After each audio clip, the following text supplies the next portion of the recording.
Buenas noches, hermanos. Antes de comenzar y tener el espacio para estudiar un nuevo tema en la palabra de Dios acerca de la iglesia, de esta serie que estamos teniendo, vamos a tener una oración, ¿sí? Luego vamos a escuchar una canción como habitualmente lo hacemos y luego sí, después de ella, vamos a meternos directamente en lo que es el mensaje del día de hoy, ¿sí? Oramos y continuamos con el curso de la reunión, ¿sí? Querido Dios, queremos darte las gracias por este tiempo que vos nos regalás.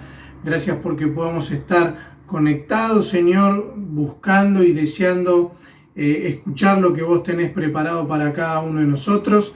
Queremos, Señor, que hables a nuestros corazones y que podamos seguir entendiendo diferentes cosas que vos nos querés hablar relacionadas a la iglesia. Gracias te damos por este tiempo, Señor. Bendecí a cada uno de aquellos que estamos conectados escuchando esta reunión. Lo hacemos en el nombre de tu Hijo amado, el Señor Jesús. Amén.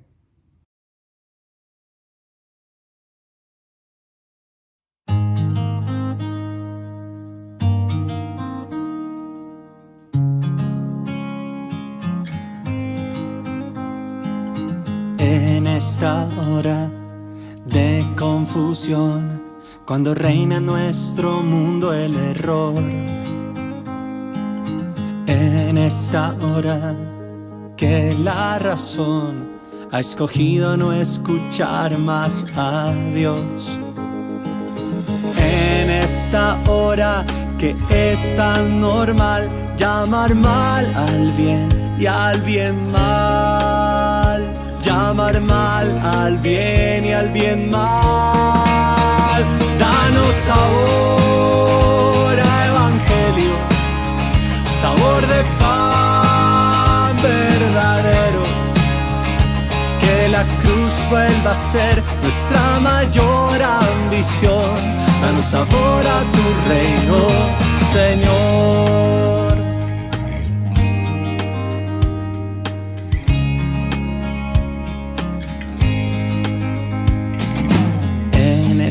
Hora que la santidad pareciera moral medieval, que ya no es la prioridad, contra viento y marea hacer tu voluntad. En esta hora que nada es más que las 30 monedas ganar, que las 30 monedas ganar. Danos sabor a evangelio, sabor de pan verdadero, que la cruz vuelva a ser nuestra mayor ambición. Danos sabor a tu reino, Señor.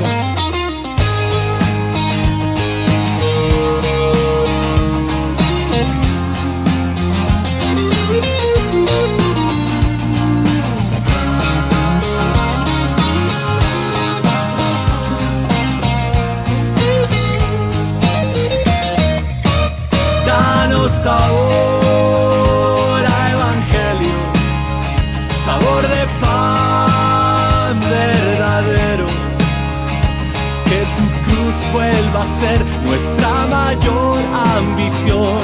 Danos sabor a tu reino, Señor. Danos sabor,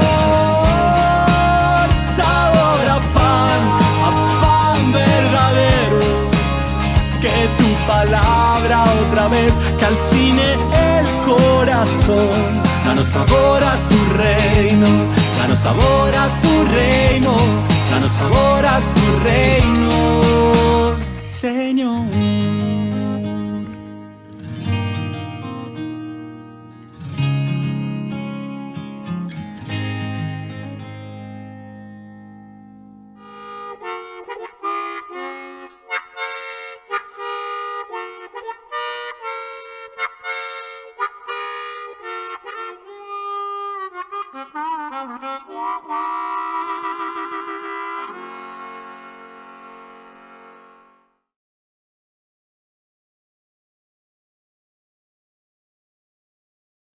Muy bien, hermanos, ahora nos disponemos a estudiar este tema de la serie que estamos teniendo y hoy nos toca una iglesia comprometida. Sí, es un hermoso tema que vamos a tratar hoy con la ayuda de Dios. Saben, pensando y orando mucho acerca de cómo abordar este tema, lo primero que pensé es en buscar, ¿sí? Si hablamos de una iglesia comprometida, es buscar el significado o la definición de compromiso, porque nos habla de esto, ¿verdad? Y la anoté, ¿sí?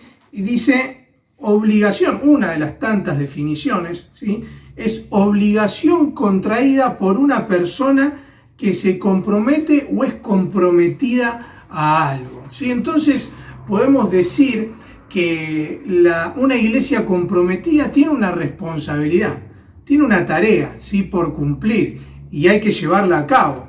Entonces, con la ayuda de nuestro Dios, hoy vamos a ver esto. Vamos a ver 3 puntos de una iglesia comprometida, ¿qué es? ¿Sí? Y pensando en esto, se me venía a la mente una pregunta y es, ¿qué clase de iglesia nosotros estamos haciendo? Venimos hablando de varios temas, ¿cierto? Relacionados a la iglesia. Y si el Señor lo permite, llegaremos hasta el 30 de diciembre tratando el último de ellos. Y vamos a ver varios aspectos más. Y todo esto obviamente no es que lo tomamos y lo dejamos, sino, como dice en Santiago, no solo ser oidores, sino hacedores, ¿verdad? Y todo esto nos tiene que llevar a pensar en qué iglesia nosotros estamos haciendo, qué clase de comportamiento yo quiero tener, ¿sí? ¿Cómo voy a manejarme de ahora en más? En cada miércoles que vamos estudiando, vamos adquiriendo, ¿sí? Conocimiento sobre un tema en especial. Y hoy vamos a hablar del compromiso. Entonces me llevaba a pensar en esto. ¿Qué iglesia estoy haciendo yo al ir miércoles tras miércoles conociendo algo más, ¿sí? De la función, ¿sí? De todo lo que implica el cuerpo de Cristo? Y se me venía a la mente el pasaje allí en Mateo, donde el Señor Jesús habla de que nosotros somos sal y somos luz. Pero en ese pasaje termina el Señor, el versículo 16, como lo tenemos nosotros, diciendo que la luz alumbra, ¿sí? Que nosotros debemos alumbrar para que la gloria sea para Dios. No es así, pero lo parafraseo. Entonces, cuando hablamos de compromiso, tengo que entender que yo lo que tengo que buscar es la gloria de Dios, no mi reconocimiento personal. El alumbrar, el sazonar, como debe serlo la sal, me lleva a mí a comprometerme, porque estoy desarrollando la función que Dios me dio. Estoy mostrando quién soy.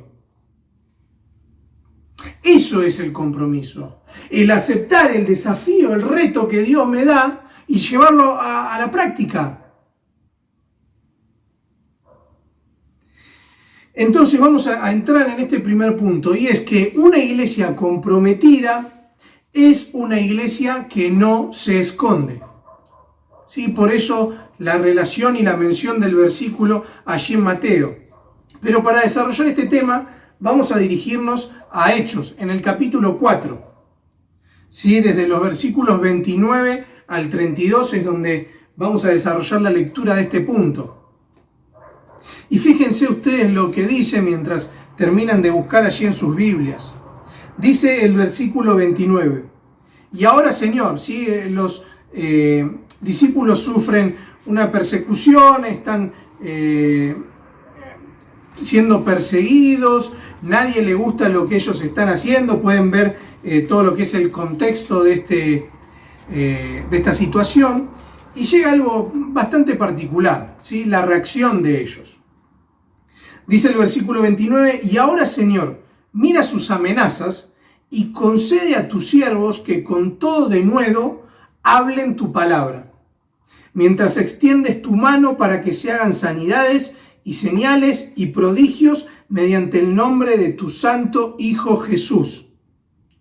Cuando hubieron orado, el lugar en el que estaban congregados tembló, y todos fueron llenos del Espíritu Santo y hablaban con denuedo la palabra de Dios. Versículo 32. Y la multitud de los que habían creído era de un corazón y un alma. Y ninguno decía ser suyo propio nada de lo que poseía, sino que tenían todas las cosas en común. Hasta acá nomás con la lectura en este primer punto. Y ustedes fíjense algo. Dos acepciones sobre este pasaje que vimos.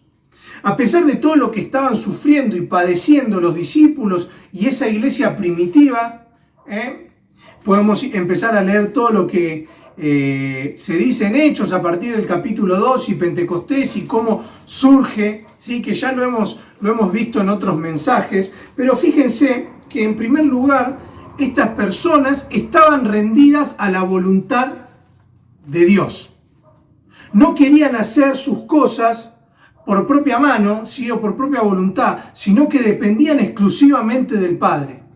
Hay algo que también podemos ver acá, y es que ellos tenían algo muy en claro, que no iban a abandonar la tarea, no iban a dejar de lado el compromiso que tenían con la palabra, el compromiso que tenían con el Padre. Pero seguimos, ¿sí? Y fíjense el detalle este. Oraban ellos, estaban orando, como lo vemos en el versículo 31, pidiendo coraje.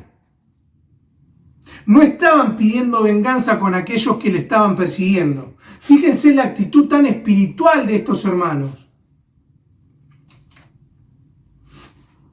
No impusieron sus ideas, ¿sí? Tratando de sugerirle algo al Señor, sino que esperaban en Él. Esperaban a ver qué es lo que el Padre iba a hacer. Y entonces acá me anoté algo que me pareció maravilloso. Ellos tenían valor, no buscaban venganza. Y qué gran diferencia, ¿no? Si pesamos en la balanza el valor y la venganza. Reinaba el valor, lo que ellos querían. Entonces, hermanos, tenemos que saber que el compromiso, mi compromiso, el compromiso de la iglesia, se alimenta de la dependencia que yo tengo de Dios. No de lo que yo quiero hacer, sino de lo que espero que Él haga a través de mí.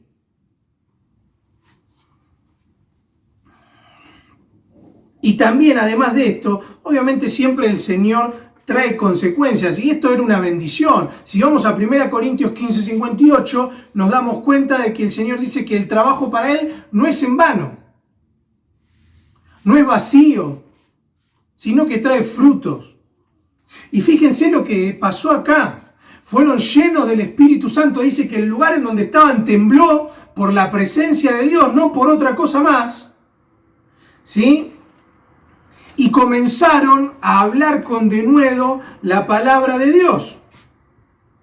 ¿Sí? Allí denuedo, el concepto, la terminología de esta palabra es hablar libremente, con libertad, sin ningún tipo de restricción. Pero ellos no decían lo que ellos querían, ellos estaban hablando la palabra de Dios, nada más. Entonces, obviamente que los resultados detrás de toda esta actitud iban a estar a la vista. ¿Por qué? Y la multitud de los que habían creído era de un corazón y de un alma. Y si seguimos leyendo, si seguimos explorando en los Hechos, nos vamos a dar cuenta que se añadían, en varias veces, lo repite la palabra, se añadían a la iglesia los que iban de ser salvos. Entonces los resultados de esa actitud estaban a la vista de todos, hermanos, lo tenemos acá. Eso es el compromiso que ellos tenían. No dependían de sí, dependían plenamente del Padre. Por eso una iglesia comprometida es una iglesia, ¿sí?, que no se esconde. A pesar de lo que a ellos les estaba pasando, a pesar de lo que sucedía, a pesar de lo que estaban viviendo, no se escondían, sino que oraban al Señor pidiendo mayor libertad para extender el Evangelio. Por eso es que digo que es una actitud que al menos yo tengo que imitar, porque con todas las comodidades que hoy tengo, a veces no actúo de la misma manera. Y en vez de resplandecer, de brillar, me escondo. La luz no sirve de nada si yo la pongo abajo de la mesa.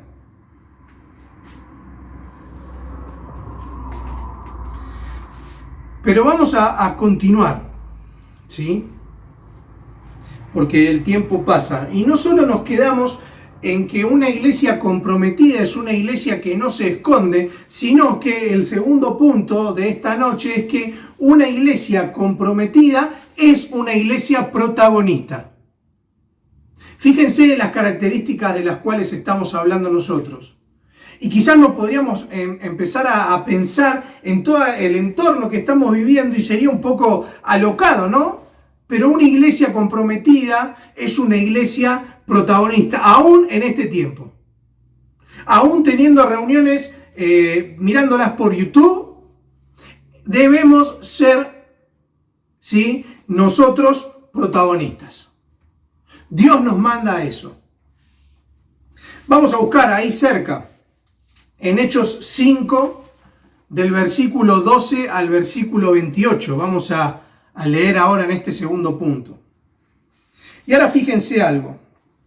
No vamos a leerlo todo, ¿sí? Pero también se da una circunstancia parecida en donde aquellos primeros cristianos son perseguidos. Y comienza allí donde estamos leyendo y nos vamos a dar cuenta de que también sucede algo particular, algo especial.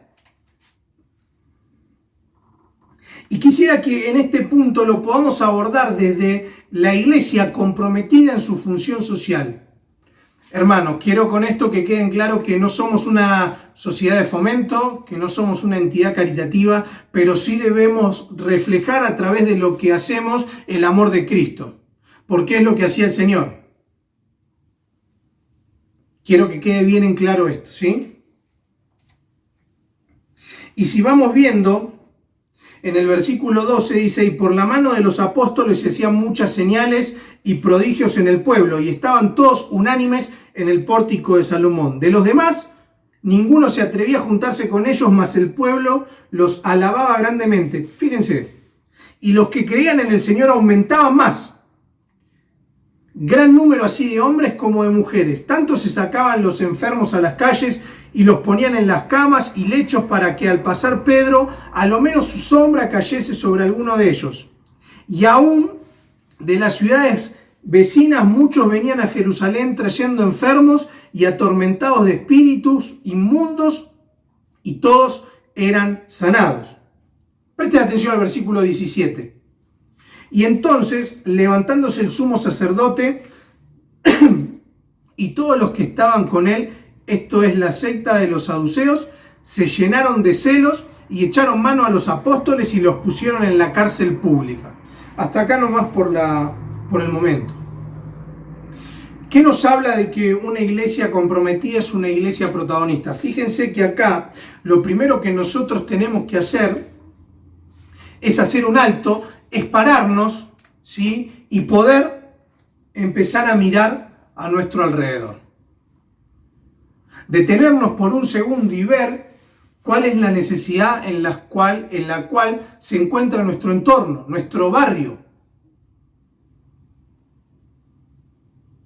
¿Se acuerdan cuando el Señor me ha tocado compartirles a ustedes este pasaje? Dice que el Señor veía a las personas como ovejas dispersas que no tenían pastor. La compasión de Cristo, ¿sí?, se hacía notar ahí.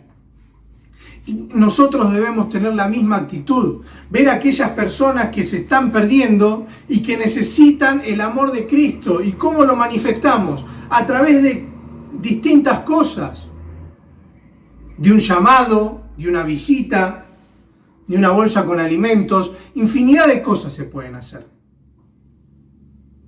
Pero yo tengo que reflejar lo que digo ser.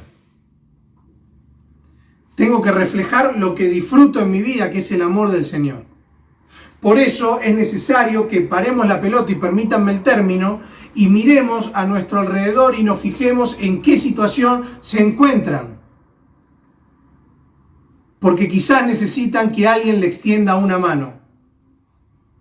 Necesitan que alguien se acerque a ellos. Y tal vez muchos teniendo todo no tienen nada.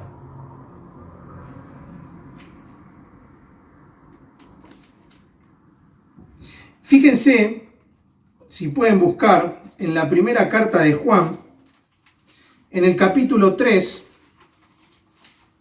y los versículos 16 al 18 expresan algo muy particular que tiene relación con esto que estamos hablando. Dice, 1 Juan 3:16, en esto hemos conocido el amor, en que Él puso su vida por nosotros. También nosotros debemos poner nuestras vidas por los hermanos. Porque el que tiene bienes de este mundo y ve a su hermano tener necesidad y cierra contra él su corazón, ¿cómo mora el amor de Dios en él? Hijitos míos, no amemos de palabra ni de lengua, sino de hecho y en verdad. ¿Saben? Tengo subrayado esa frase. Y ahora pienso que es un gran llamado de atención hacia mi vida. Es un gran llamado de atención hacia la iglesia. No amemos solo de palabra. Debemos hacernos presentes, debemos ser protagonistas, no para una relevancia de la iglesia, no para una relevancia de mi nombre, sino para que la gloria sea siempre para el Señor. ¿Cómo estamos mirando nosotros? ¿Cómo estamos involucrándonos o no con nuestro entorno, con aquellos que nos rodean? Tenemos que marcar la diferencia. Estamos llamados a marcar la diferencia.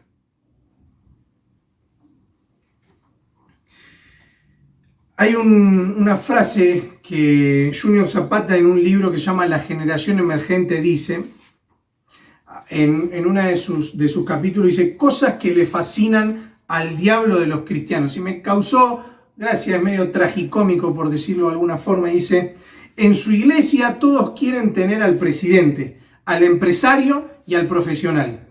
Nadie quiere al drogadicto, a la prostituta o al homosexual.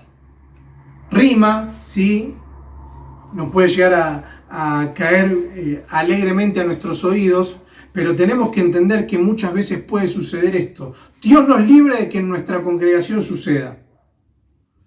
Muchos quieren al joven rico, ¿no? A ese que había guardado los mandamientos, que estaba preparado y que le había preguntado al Señor qué iba a hacer para heredar la vida eterna. Pero ¿qué hay de los otros? ¿Qué hay de aquellos que están marginados? Todos necesitan el amor del Señor, pero también nosotros tenemos que mirar a todos por igual. Amén. Que sea así, hermanos. Pero fíjense lo que hacían. Ellos predicaban, ellos iban y sanaban. No estaban esquivando a aquellos que necesitaban algo. Se hacían presentes, se hacían notar para que el poder de Cristo se refleje en esas vidas. Para que entiendan el mensaje, para que entiendan el propósito al cual el Señor Jesús los había mandado. ¿Por qué, me pregunto, y lo compartí el otro día también en una reunión, por qué fue lo último que el Señor Jesús dijo, la gran comisión? ¿Por qué? Como que fue eso, lo dijo y se fue. Y seguramente debe haber quedado retumbando en la cabeza de los discípulos, ¿no? De aquellos a los cuales habían ido a despedir al Señor y verlo cómo ascendía a los cielos.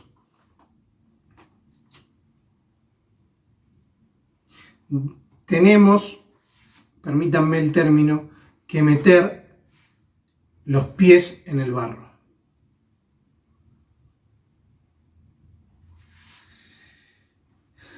Pero tenemos la otra cara de esta situación.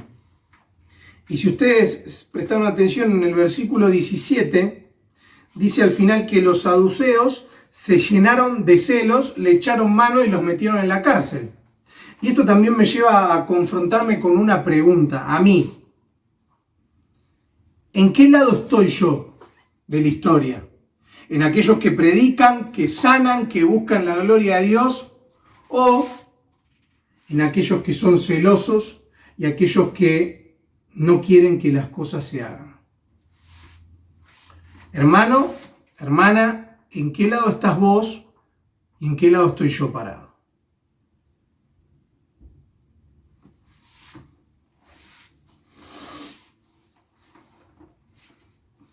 Fíjense, hay un ejemplo muy claro que el apóstol Pablo da al escribir la carta a los filipenses.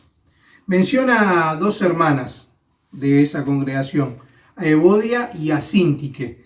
Dice, ruego a Evodia y a Síntique que sean de un mismo sentir en el Señor.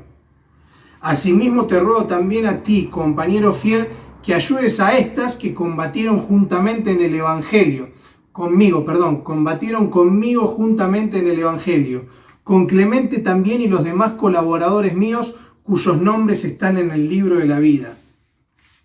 No caigamos en ese error de que lo que pueda llegar a ser o no haga sea para mí, para alimentar y llenar mi currículum espiritual. Todo lo que soy, Señor, todo cuanto tengo es tuyo, yo quiero menguar para que crezcas tú. Una canción basada en Juan 3:30. Maravillosa letra.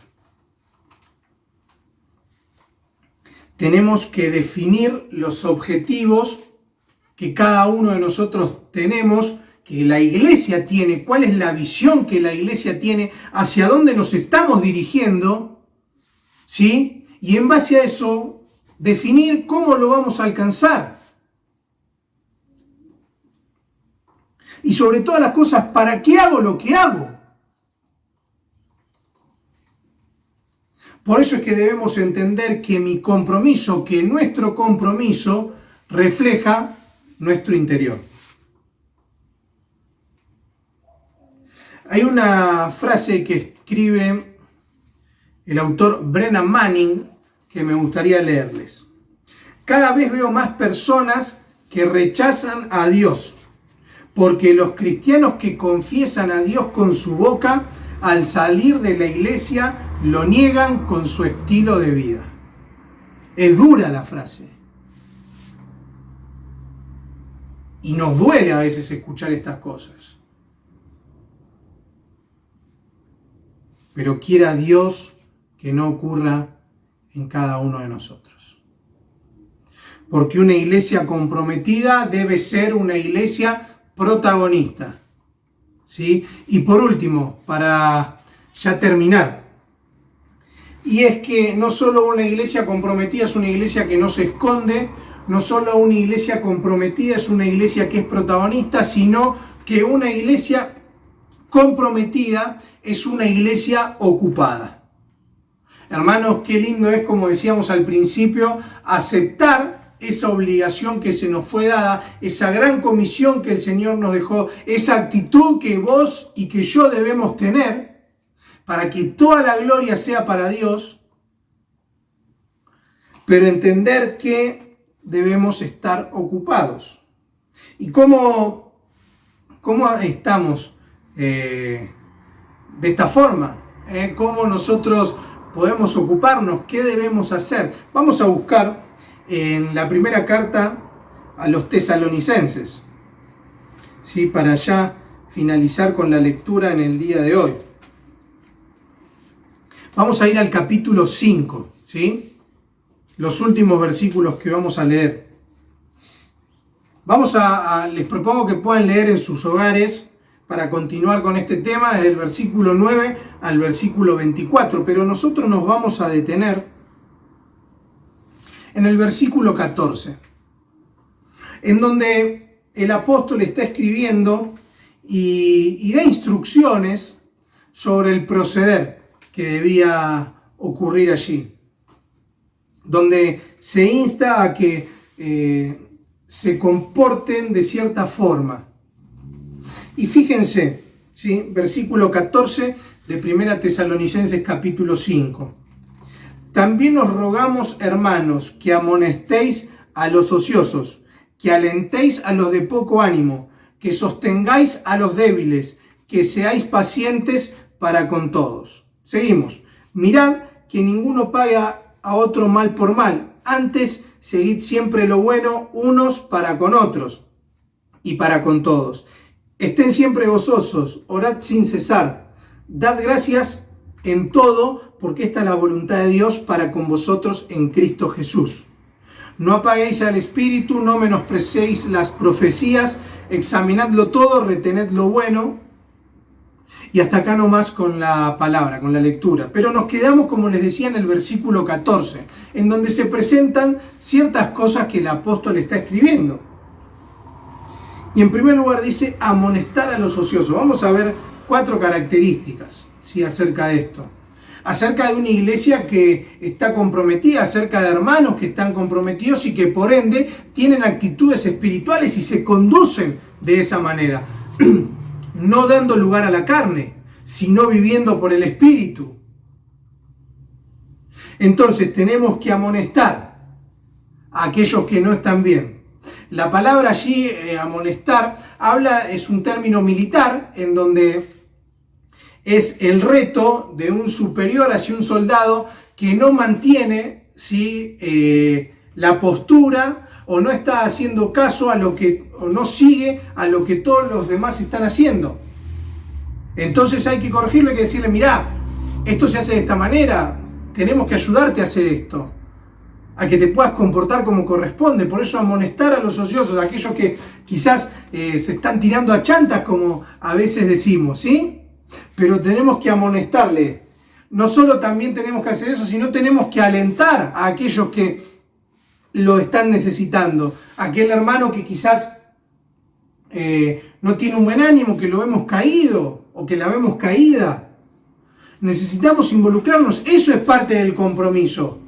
Por eso es lo que decíamos antes, mirar a nuestro entorno. Fijarnos cómo están aquellos que nos rodean. No solo en el aspecto espiritual. Debemos amonestar, debemos alentar, debemos acompañar. Nadie está por encima del otro, nadie es superior al otro. Estamos uno al otro pegados hombro a hombro. Y por eso es que somos un cuerpo, como lo veíamos en el primer mensaje. Y si uno anda mal, un miembro no funciona bien, el otro tampoco lo va a hacer. Por eso es que hay que acompañar. Y por último también debemos ayudar. Ser pacientes con todos, estar al lado.